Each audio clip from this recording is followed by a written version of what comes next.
Good morning. Welcome to the Midwest Archives Conference annual meeting. I'm Eric Moore, president of the Midwest Archives Conference, and we are excited to offer you MAC's first virtual annual meeting. After our cancellation last year, it's good to be together, even if it's in this virtual environment.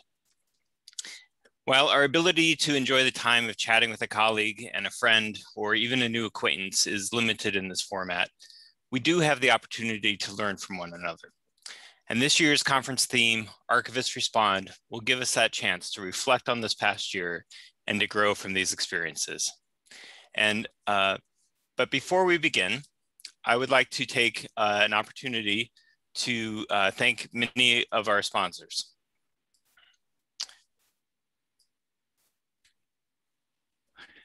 Let's see here. Atlas Systems, Crowley, Internet Archive, Hollinger,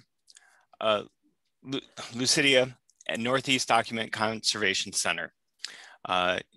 You can have an opportunity to hear from these sponsors and learn more about their services through the different scheduled vendor presentations today and tomorrow. Please check your schedule and consider joining a session of interest.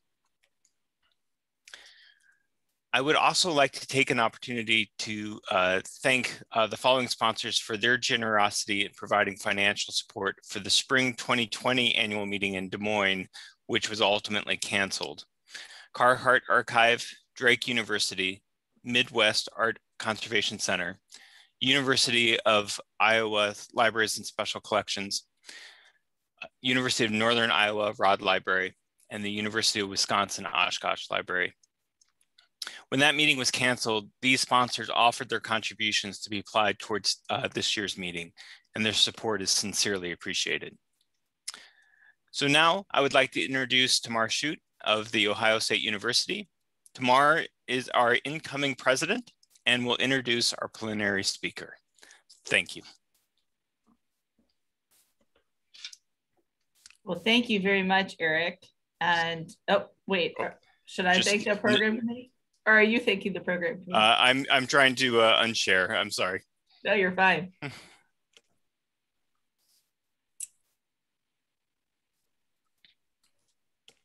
So thank you, Eric, and also a big thank you to the program committee for inviting us. I just want to make sure everyone can see that. So Lae'l, I'm looking at you because you're the only one on my screen. Yes, you can see it? Okay, great. So again, thank you all. Thank you, Eric. Thank you to Michelle Sweetser and to the program committee, especially to the co-chairs, Kara and Kayla. They came to Lae'l and I and asked us to speak, and we sort of said, well, let's do maybe something different. And so we hope you enjoy it. Just a brief introduction. As Eric said, I'm Tamar Chute. I'm the University Archivist at Ohio State University. I'm one of the co-founders of Project Stand. Joining me is Lae'l Hughes-Watkins, who's the University Archivist at the University of Maryland and is also the co-founder of Project Stand. Lae'l is going to introduce Andrew, who's our main speaker, so I will let her do that in just 1 minute. So I think hopefully most of you know, but if not, I just wanted to give you a brief overview of Project Stand. So I think the important thing to know is it's a consortium of academic institutions, and it's an online clearinghouse where university and college archives provide researchers with an access point to archival documentation on student dissent and student activism among historically marginalized population. I've put the URL there for Project Stand. There's a lot more to it. There's a lot of programming that we've done in different toolkits and resources, but that's just to give you a slight overview. So with that, I'm going to turn it over to Lae'l. Hi, everyone. Again, it's Tamar Chute. My name is Lae'l Hughes-Watkins, University Archivist at the University of Maryland and founder for Project Stand. I'm so excited to be introducing Andrew Smith, our plenary speaker today. Andrew is a research fellow and graduate assistant with the University of Maryland's UMD, African American Digital Humanities, also known as ADHUM, He is pursuing a Master's of Science in Human Computer Interaction at UMD's iSchool. His work is supported by the Immersive Realities Lab for the Humanities, where he has been a team member creating digital projects since 2016. Previously, he was a communications fellow at Amherst College during the 2019-2020 academic year. Andrew works at the intersections of creative practices, digital technology, and scholarly research. His current projects consider memory, Afrofuturism, photography, and speculative fiction. His technological skill set includes game design, web development, VR, AR development, and AV production. He is a sometimes hobbyist, sometimes professional photographer and musician. Andrew, you do so much. You make me feel really like I need to get my life together. He is a sometimes hobbyist, sometimes professional photographer. Andrew is an alumni of Amherst College, where he majored in political science. Graduated in May 2018. He is also a graduate of the International Baccalaureate Program, where he received his IB diploma in May 2014. Today, Andrew will be sharing his work around the digital memorial for the Amherst College Uprising, which just had its 5-year anniversary in 2020. The Amherst Uprising is the name given to a series of student-led protests, storytelling, and activism that occurred in Amherst College beginning November 12, 2015. Amherst Uprising began as an hour-long sit-in organized in solidarity with the students of the University of Missouri. The Memory Project, led by Andrew while he was a fellow at Amherst 2019-2020, the project was released in November 2020 as part of these remembrances. The project includes oral histories, photographs, timelines, and maps. Andrew reached out to Project Stand last year, and we have begun discussions on how we can provide long-term support for the preservation and continuation of the oral histories component. We are so happy to have him join us today as a plenary speaker for MAC.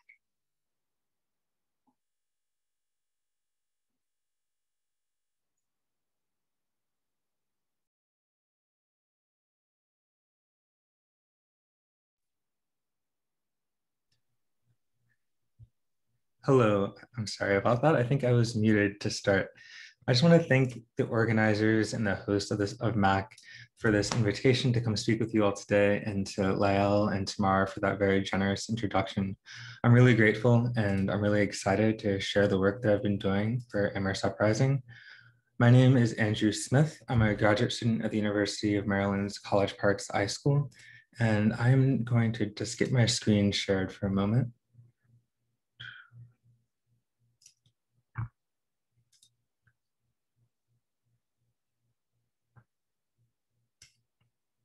Great. Hopefully you all will be able to see my screen share. I'm always a little worried about Zoom, but I work at the University of Maryland, and I'm also a student there. I work, as Lae'l said, in the African American History, Culture, and Digital Humanities, which is called AdHum. And I'm also a member of the Immersive Realities Lab for the Humanities. And I wear a lot of different hats in my work. As Lae'l mentioned, I'm a designer, a writer, a developer, and artist. And here today, I'm ready to talk about some work I did as an archivist. And what guides my work across all of these roles is the desire to tell stories and to make things that help me and others tell our stories, preserve our stories, and better understand the stories that have already been told. And that brings today's session: archives, digital storytelling, and student activism. What I want to talk about today is an archival web project I led to memorialize Amherst Uprising. This is a student movement that started in November 2015 at Amherst College. First, I'll share a brief history of Amherst Uprising, and I'll talk about my work to memorialize it and what it meant for me as a student to come to archival work, and also for me as an archivist to come to student activism. And in addition, I'll share some of the strategies that I used to complete the project during the pandemic, which posed multiple challenges. So Amherst Uprising was a student activist movement that began in November 2015 at Amherst College.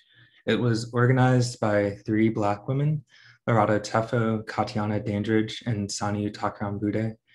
They called for an hour-long sit-in in silence and a blackout at Amherst College's Frost Library. And the sit-in was meant to be a demonstration of solidarity with the students at Mizzou, Yale, and multiple universities across South Africa, all who were protesting against racism that they were facing at their institutions at the time. And that hour-long sit-in at Amherst really emerged as something unexpected. I was a sophomore at the time, and during the sit-in, students began to openly reflect on how our experiences at Amherst really mirrored what was happening to the communities that we had come together to show solidarity with. And my friend Christine Crosdale put it like this: let's not act like the things that occurred at Yale and Mizzou don't happen here at Amherst. And after that, what was a sit-in really transformed into a space of storytelling. A mic was passed around and hundreds of students poured into the library to listen to each other, to speak about some of our most challenging and terrible experiences on campus. Continued for several days as students occupied the library overnight, continuing the storytelling and all, forming working groups that ended up making demands and negotiating with the college administration to bring about changes on campus life. And I really centered my work to archive Amherst Uprising around the space of oral storytelling, which was so impactful for those present. And to talk about the impact of that space for a moment, for a lot of people that showed up, it was the first time hearing firsthand accounts of racism and also sexism, ableism, homophobia, and other prejudices that were occurring on campus. Amherst, like many environments, was a space you could easily become unaware of the struggles that your peers were facing. And the moments of Amherst Uprising really pushed against that unawareness. I wanted the project to be a holding space for people's memories where I could step back as an individual and platform voices that weren't mine. This was really important for me because of the ways in which Amherst Uprising emerged. It was an organic movement. It was unplanned. It started just as a sit-in, but ended up becoming something that wasn't just channeled through the vision of a single leader or organizer, but really was a collective moment for all the students who happened to gather there that day. And for me, the archive needed to reflect that collectivity by allowing various memories and histories and experiences to stand side by side. And so I began the work of collecting these archival materials in the spring of 2019, which was when many of the last students that were present on campus for Amherst Uprising were set to graduate. And days before their graduation ceremony, I led a team to conduct interviews on campus, asking students to reflect on Amherst Uprising, which occurred when they were freshmen and they were now seniors. And what you've seen here are some images from Amherst Uprising, and you can just kind of see the amount of students that were in the library at the time. It was really just an absolute shock to see how many people gathered in a space that generally you only saw busy during finals weeks, of course. And so it was a really energetic moment. And here are some of the interviews that we did right before that graduation ceremony. And there were so many beautiful and powerful reflections that came out of these interviews. And they're all included in the oral histories on the archival site, which I'll be sharing later. And the next phase for us was to gather materials from alumni, as well as the faculty and staff who were present for Amherst Uprising. And that work got started during the 2019 to 2020 academic year. And this was also, of course, the beginning of the pandemic. COVID-19 posed a major challenge to the project, which at the time was oriented toward in-person interviews with the goal of creating a collection of oral histories. Ultimately, we had to find a new path forward for the project, and we wanted to do so while ensuring that it remained true to our initial intentions to reflect the oral storytelling that was at the center of the movement we were concerned with. And we used several strategies for generating archival materials during lockdown. We continued to record oral histories, but we ended up having to move to Zoom.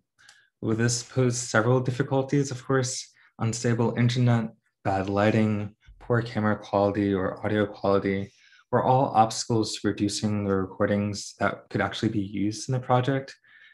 We also found that there were a lot of people who were simply not comfortable talking about the heavy personal experiences of Amherst Uprising over Zoom. Despite these challenges, it also brought some opportunities. There were individuals that we would not have otherwise been able to reach were we to focus on in-person physical interviews, and virtual interviews definitely expanded the amount of people we ended up getting to talk to. And we were also able to explore. We allowed participants to submit monologues with just audio, and we were able to include those with audio visualizers in the project as well.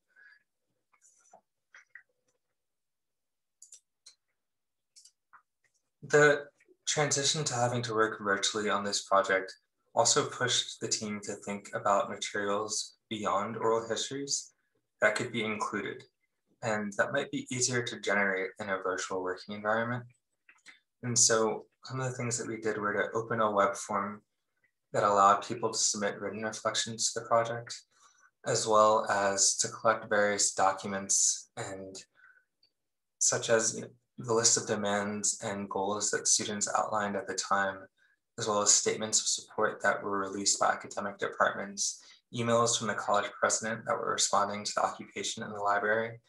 Now, all of these documents were really scattered across news articles, student newspapers, lost emails, websites that had been taken down, and we spent a lot of time just digging through all of these different sources to try to gather them up and bring them into one place and make them accessible. And as we deployed all of these strategies to gather the various materials and to get as many voices as possible to be part of the project, I spent a lot of time thinking and managing the question of vulnerability. So coming to this archival work as a student, I was aware of how vulnerable students were by telling these stories. They were vulnerable to alumni who didn't want to see their alma mater change, to institutional representatives concerned with public relations, to external folks completely unaffiliated with the college, but who were politically opposed to what the students stood for. And these vulnerabilities were real and they had consequences. The archival site that I developed for Amherst Uprising is not the first site created for the movement. And the first one was actually targeted and brought down. It was created while the movement was still ongoing to publicly show a lot of the work that was being done by students at the time, and it no longer exists. During the movement, there was also a fake Twitter account that was created to misrepresent the views of student activists to media sources. And I say all this because coming to this work as a student required me to think very intentionally about who the materials I was gathering were for and what it meant to bring them all together into such a public space. And that really led me to thinking about what it means to come to student activism as an archivist. And I really needed to figure out ways to deal with this question beyond just thinking in isolation. And so I ended up engaging with some current students at Emirates who weren't present for Amherst Uprising, but offered a whole lot of insight about the campus experience today. And speaking with current students at Amherst while archiving Amherst Uprising was a reminder of how important these archives are and how few students are actually aware of them, which is to say that for many students, they arrive on campus with no clear pathway to understanding the lineage of activism that came before them. And that constant cycling of students makes it very difficult to pass on those histories. And I wanted to ensure that this project could help address that issue in some way. And this was when I started working on the archival site as a gathering place for the growing list of materials in the project.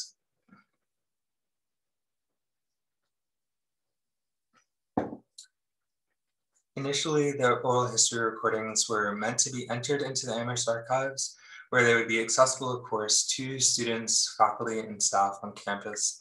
And the plan was to include written reflections and documents with them as well. But what we learned, of course, was that the average student doesn't show up on campus and start digging into the archives to understand the history of activism leading up to their arrival.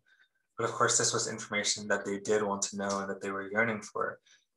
But the places that a lot of it was stored at Amherst weren't places that were intuitive for students to work in.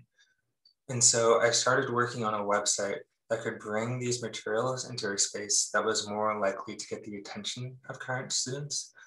And it was important for me here to also think about the design of the site as something that contributed to the narrative and how Amherst Uprising would be remembered, and also helped to pull people into a story that I felt was truly important to tell. Choosing to develop a custom site for the project opened up additional opportunities for the types of materials that could be included. And one of these sets of materials I produced with the support of a team of current student researchers. And this is a timeline and a map that places Amherst Uprising in the context of anti-racist student activism on campus more widely. And I just wanted to take a few minutes to share some of that work that we did. So I'm going to switch over slides.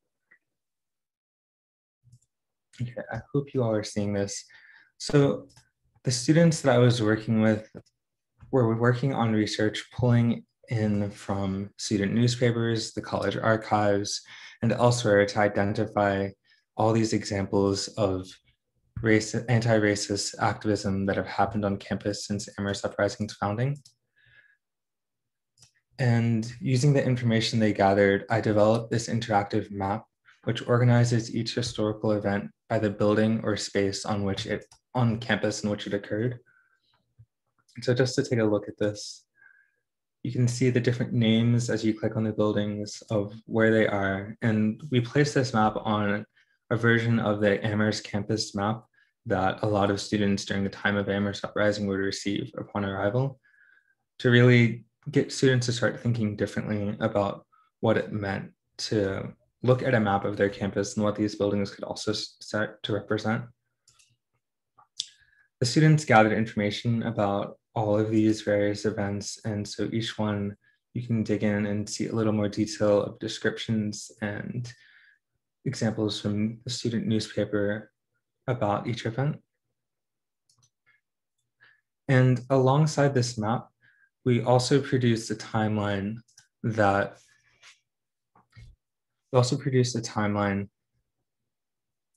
uses a tagging system to separate events by categories such as issues or tactics. And so these are the same events, just organized linearly and separated by these tagging systems that were ideated by the students. And when I was working with the students, I asked them to really think about what types of information and what types of interactions on the website they would find useful as student activists today. In other words, how could these archival materials act as a toolkit for supporting their current efforts to improve campus life? And this question really guided my approach to entering student activism as an archivist. I was really concerned with how what I was doing impacted current students, as well as served, the community of alumni that really cared about this project. Thinking about how this work would serve current students is really where the concept of digital storytelling takes place. As a place that could bring together a range of both born digital and digitized materials to produce a narrative that students could see themselves fitting into, while also serving that alumni community that does view Amherst Uprising as one of the major events and memories of their time at Amherst. And so now faculty and students are using this website in classes and in student group meetings to learn about not just Amherst Uprising, which remains a salient point of conversation regarding efforts of student activists today, but also to understand the larger history of anti-racist student activism on campus. And so I want to just take a moment to kind of walk through some of the different aspects of this site and some of the thoughts behind how we developed it. And so I'll start with the oral histories, which were, of course, the original idea for this project and the centerpiece of the site. What we were thinking about as we were going through and how we wanted to present these oral histories was to give a sense of the space, because that was something that was so important during Amherst Uprising, was that this was occurring in the library, which is of course a meeting space for students, but one that's not typically thought of as an activist space or a protest space. And to also make sure that all the different oral histories that we collected really stood on equal grounds. We didn't want to privilege certain voices in the archive. So across these, you have everyone from the president of the college to someone who was a prospective student during Amherst Uprising and ended up matriculating and sharing their memory of what it was like to see these student activists work while not even being a student themselves yet.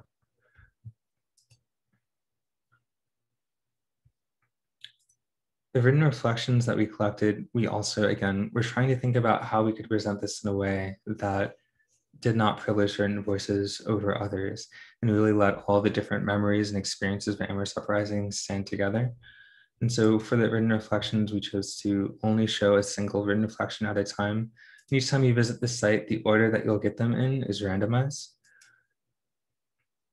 And so there's sometimes some students submitted multiple reflections and you'll see them in order. And we of course also let some students submit reflections anonymously, which goes to that question of vulnerability and trying to make sure that we were creating a space and a project that really took care of that.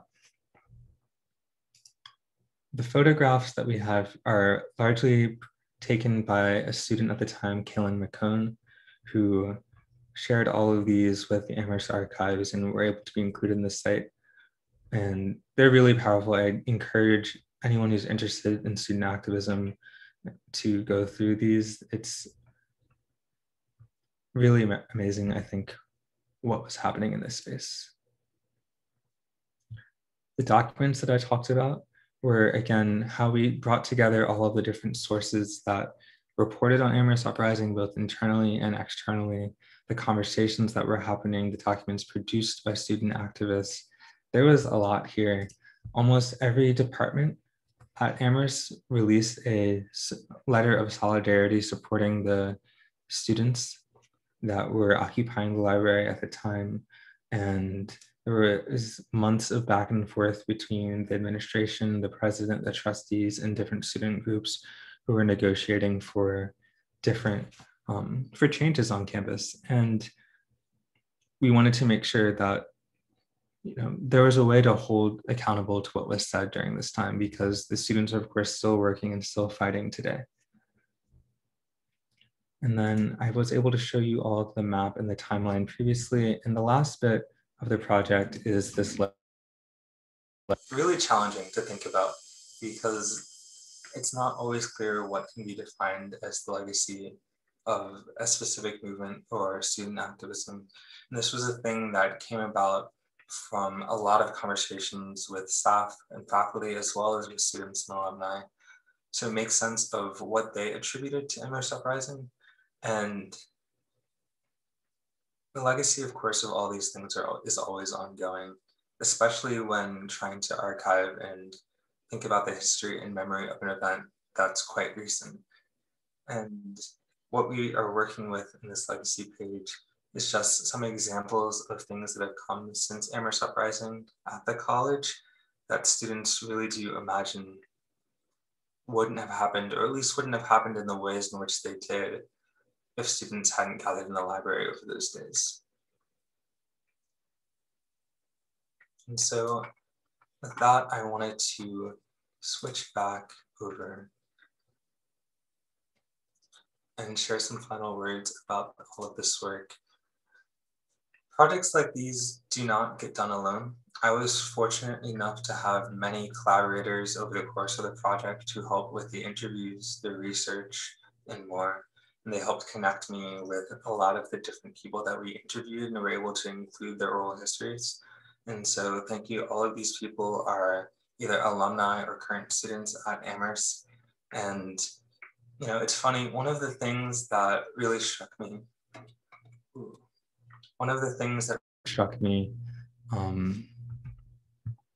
as I was going through and recording interviews and creating these oral histories with people was I would ask someone to, provide an oral history for the project and ask if they're willing to be interviewed. And they would say something like, oh, I don't know if I'm the best one to do that. Here's this other person that I think was so much more involved and so much more impactful. Go talk to them.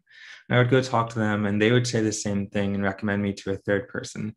And then I would talk to the third person and they would send me back to the first person.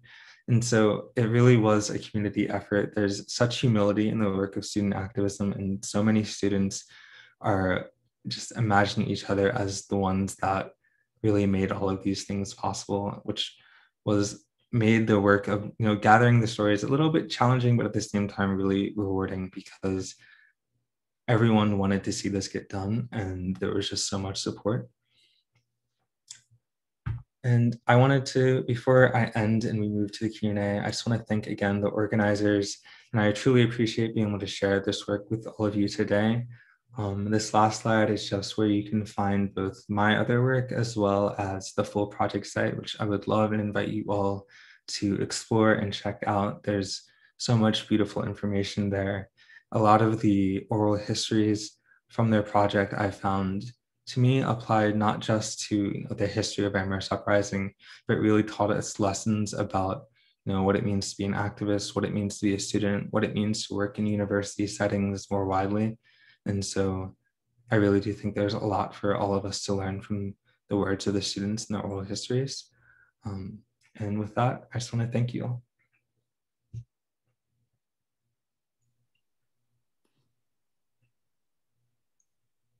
Thank you so much for that wonderful presentation, Andrew. We do have some questions for you. The first question that has come in thus far, and did I just lose it?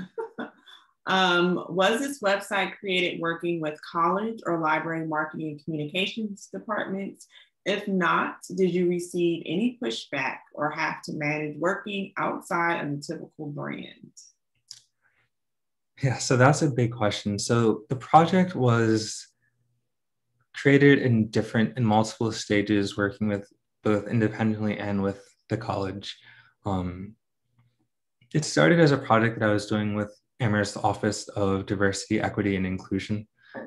They had taken on they had set for themselves the task of memorializing Amherst Uprising, and the Office of Diversity, Equity, and Inclusion at Amherst actually came after Amherst Uprising. And so in a lot of ways, the office and its leadership attributed their presence at the college to Amherst Uprising, and they wanted to ensure that it would be memorialized and remembered. And so the oral history section started working with them specifically. Later on, as Lae'l mentioned during the introduction, this past year, November 2020, is the 5th anniversary. And it also happens to be the 200th anniversary of Amherst College as a whole. And so there's a lot of historical and memorial celebrations happening over the last year. So the Office of Communications at Amherst did reach out, and I ended up working with them to bring this project to those bicentennial remembrances. And it was a challenge because, of course, the ways in which institutions want to talk about student activism isn't always the same way that students want to talk about student activism. And for me, the way I approached this was to not make it about, my vision versus the college's vision, but to just allow each of the student voices to stand on their own. And so that was a large part of what it meant for me to kind of step back from trying to narrativize what happened versus allowing each oral history and written reflections to choose photographs that were taken by other students, and to really use as many words of students written at the time to talk about the legacy, and to basically move focus the voice and the platform around students, as opposed to what my ideas of Amherst Uprising were, or what the college might want to represent. And I was grateful and fortunate that the Office of Communications and Office of Diversity, Equity, and Inclusion at Amherst were open to that move.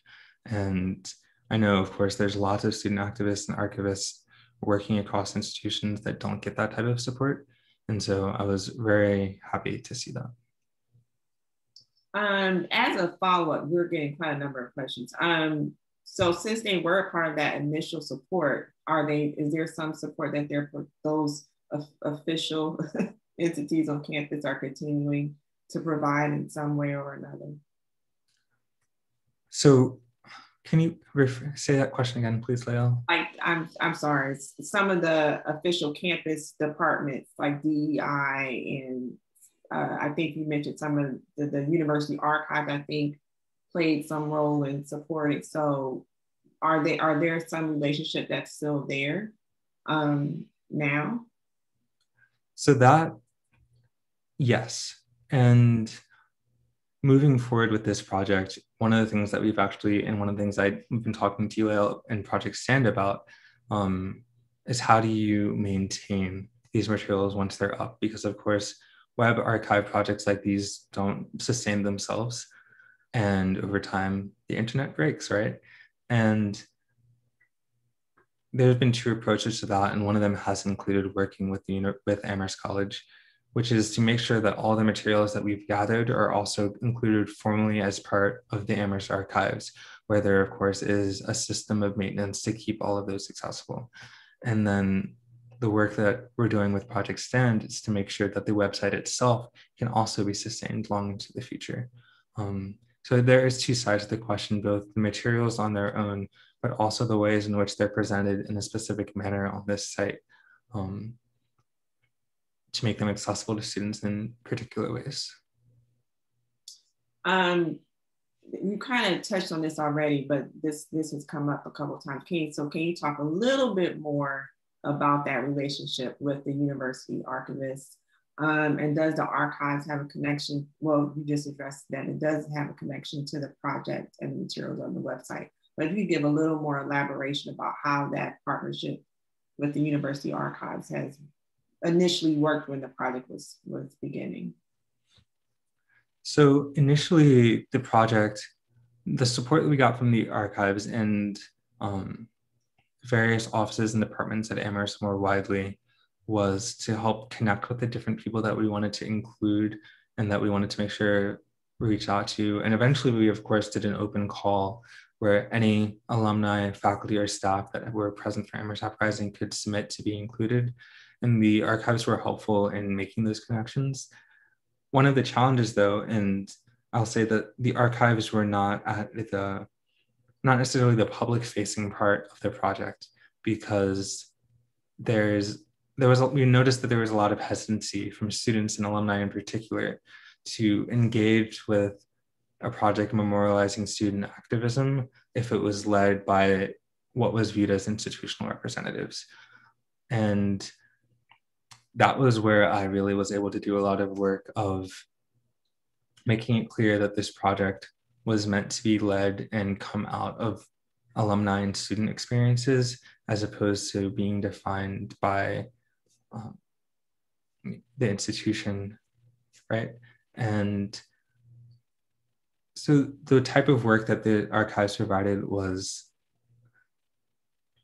probably, it might be best described as kind of like that background support, right? They made it possible in the ways that, figuring out some of the stuff like what type of release forms did we need for oral histories, or getting access to audiovisual equipment to do recordings on campus, or putting out communications to students to let them know to show up, a couple of days before they were graduating to get interviewed.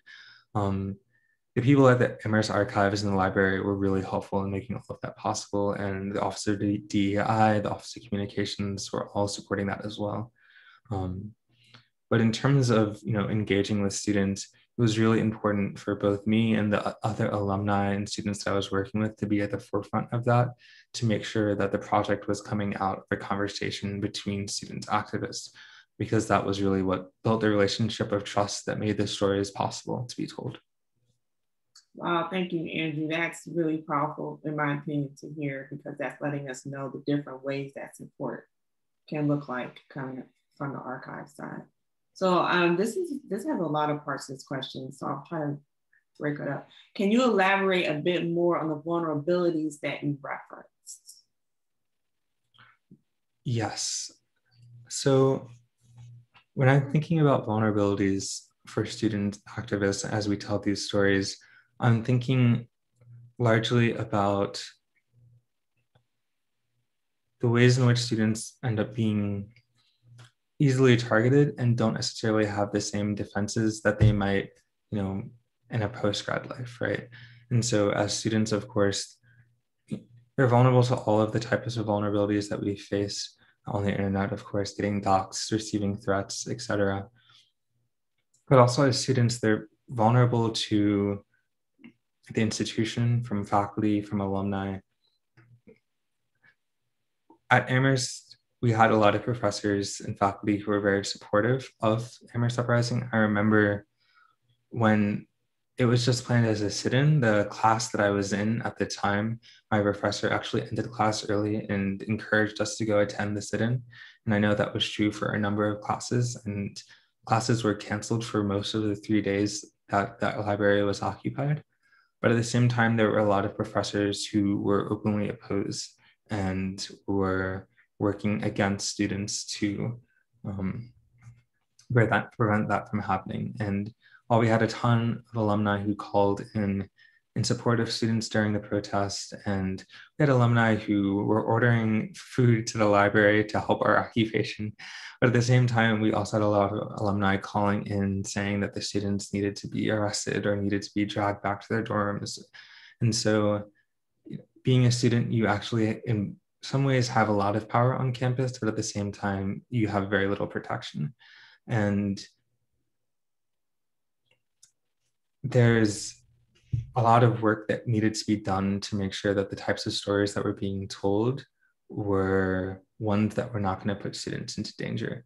And for me, it wasn't always about trying to assess whether or not a specific story was going to be putting a student into danger, but making sure that students that wanted to share their stories had avenues to do so that they were comfortable with, and that they were aware as much as possible of what they were getting into by doing so.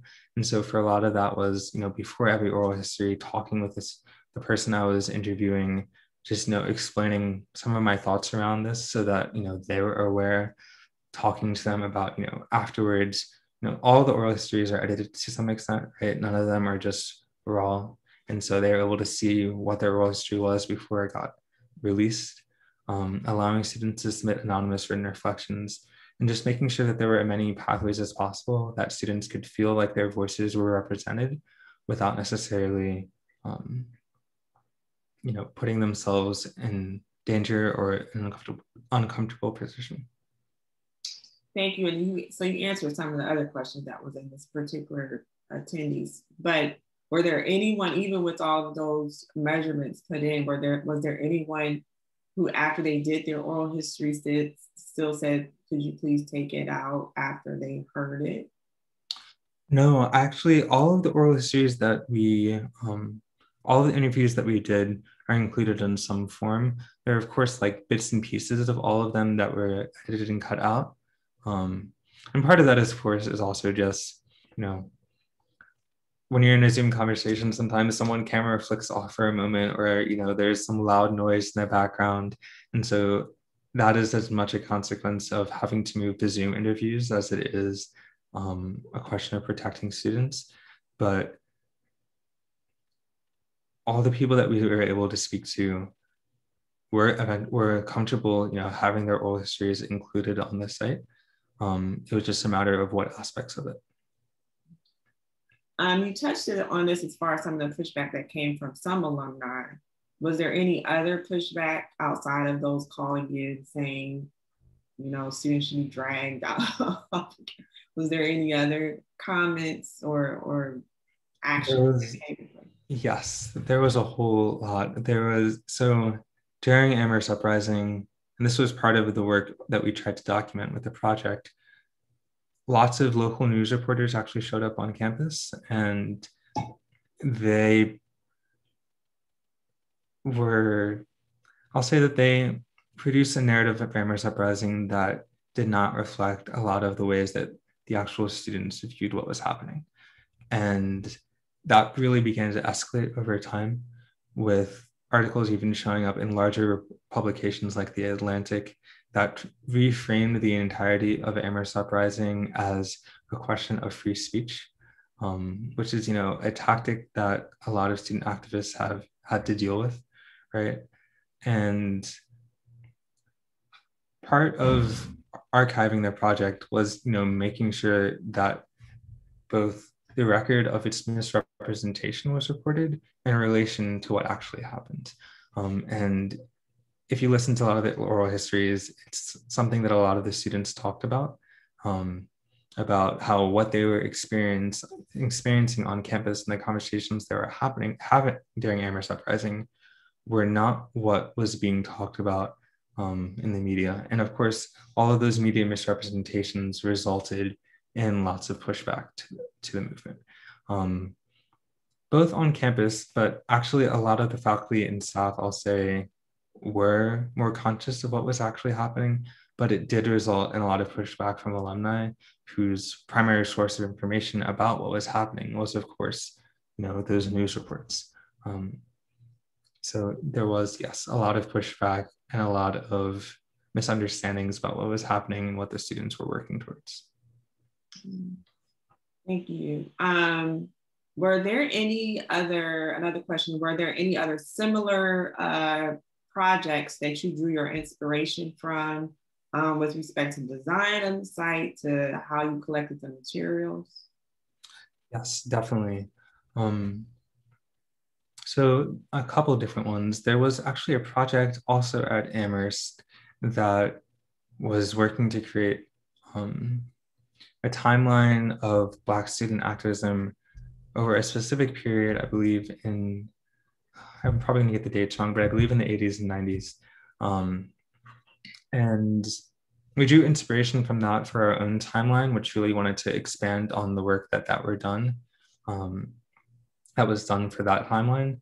And that was, just a major source of inspiration because it really showed that the work of collecting these histories was possible and important because people really valued the, slice of information present in that timeline. And the students that I engaged with to create the timeline that's part of this project pulled on it pretty significantly. Beyond that, there were a number of archival projects that I can think of that, less projects as a whole, but really specifically oral histories of activists from various movements across US history that I found really inspiring because hearing about those events in the voices of the people that experienced them felt very differently than reading about, historical articles written about the same events. And that largely inspired the conversations with ODEI at Amherst to use oral histories as a major part of the project because we wanted to capture the voices and the memories quite literally of the alumni and students while they were, still recent. So. Wow. Oh, this is you're giving us so much today, so many gems. Thank you. Another question, you spoke a little about some of the collaborators. So what were the roles of the collaborators? Do you have any advice for how to build strong relationships with alumni activists who may not truly trust the institution's archives to care about their histories? Yes. So, okay, multiple parts to that question. First, the roles of the collaborators. So I'll just flip back to that collaborator slide. So some of these collaborators like Jeremy and Lauren were helping with the interviews. Doing the in-person oral history interviews is difficult for a single person, right? So I was, during some of those earlier interviews, largely a cameraman and audio person. So I was running around with like 3 cameras from different angles and trying to make sure that the mic was working and there was no one about to walk into the room and mess it all up. And Jeremy and Lauren were great because they were sitting with, who we were interviewing and just kind of talking to them and prompting their questions. Christine, Kristen, and Matt were other alumni who were very involved in Amherst Uprising at the time when it happened and who really consulted on the project and helped think about, different ways to approach it. And the rest of the students, Anne Marie, Eli, Ellis, Sirius, Maya, and Juliana, Nathaniel, Samuel, and Zoe, were all people who were current students when I was working on the project who weren't necessarily present for Amherst Uprising, and they provided different perspectives on, what it meant to come to this work as an archivist when there were active student activists that were still continuing it, and how to create the archive in a way that was useful to them. And a lot of these students were part of the research team that produced the information behind the timeline and map that I showed earlier. In terms of the second part of that question, how to advise or advice around building strong relationships with alumni activists, for me, it was, I come to this not just as, working as an archivist, but also as one of those activists. And so it was useful, I think, whenever we're doing this work to have people that were the activists themselves part of the project and part of how we think of it from the very beginning, because I was able to draw on those personal connections and on my network of fellow alum and students and classmates to bring people into the project and get their support. I think another aspect of it was making it very clear that there wasn't a specific story that we were necessarily trying to tell, and that we were really just trying to platform whatever story they wanted to share. If you listen to the oral histories, we have students and alumni that talk about Amherst Uprising in very negative ways, actually, that look on it as not effective activism. Others who remember it in quite ambivalent terms, and others who, for them, it was one of the most important moments of their time at Amherst. And making sure that all of those could stand, and making sure that it was clear to the alumni that we were talking to that whatever side they want to tell, as long as it was sincere, and that we would platform those voices. And so really framing my work to the people I wanted to work with as the work of platforming as opposed to the work of interpreting was important. So you also just seem to be reiterating the value of having students driving this project, and being the ones who are telling the story, but also recording and developing the story. So thank you for further highlighting that point. I don't know if there's any anonymous oral histories, I can't remember on the website, but someone asked, were any measures taken to protect the privacy of students and alumni? What grounded your decision on that, if that occurred? There aren't anonymous oral histories, but there are anonymous written reflections.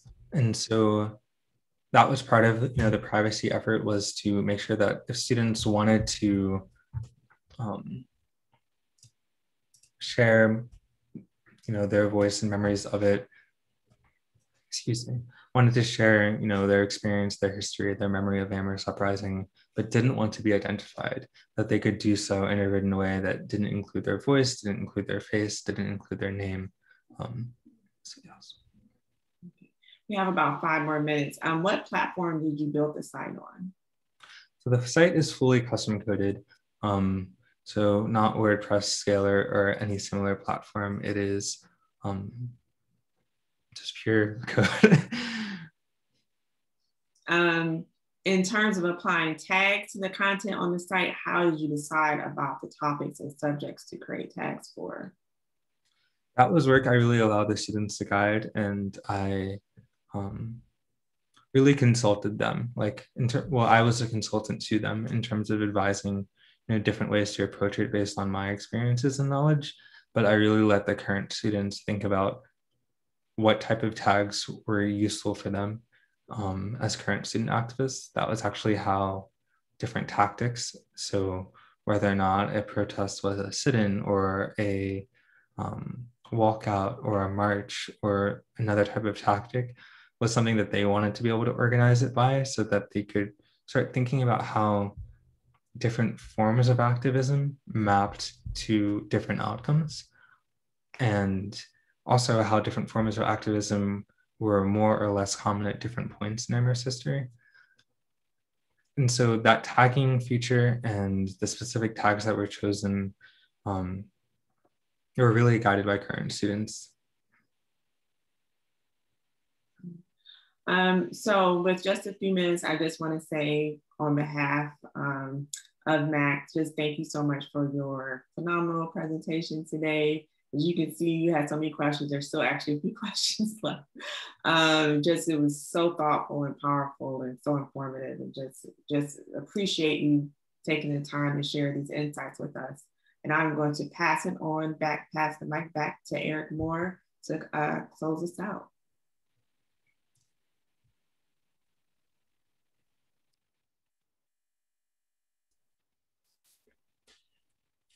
Well, thank you, Andrew. It was a phenomenal presentation, and we truly appreciate your being here with us today to start our annual meeting. I know it'll be part of our conversation going forward. So thank you very much, and thank you, Lae'l, for joining us and joining this and hosting this conversation and this discussion and questions as well. Very much appreciated. So this will conclude our plenary for today. And I know that we have sessions coming up, including immediately following this will be one of our opportunities for vendor presentations. There are 2 different choices. So please take a look at your schedule. And then we hope to see you in many of the different sessions and the different tracks offered throughout today, as well as tomorrow. So thank you again for attending, and we look forward to seeing you in the rooms and sessions to come.